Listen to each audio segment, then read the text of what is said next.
one of the things that differentiates the depth psychologists from, say, behavior therapists, and even from cognitive scientists, is that you might say in one way they're more mystical, which means more from the romantic tradition than the cognitive scientists and the behaviorists.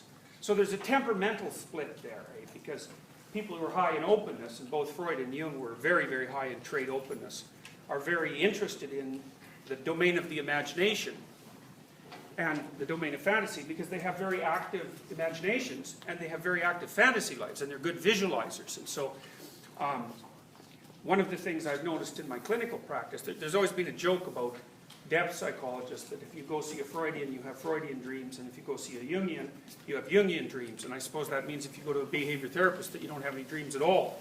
But I actually think there's some truth in that. Because the more pragmatic people, the more practical people, are not going to be attracted to therapists who deal with issues that have to do, say, with the imagination or fantasy.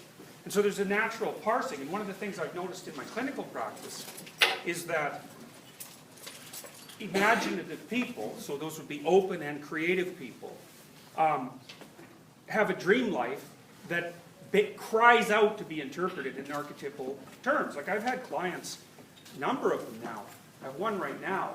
I mean, his dream life is it's so rich, it's remarkable. He's a genius dreamer. Every time he comes in, there's like he has 2 dreams or 3 dreams.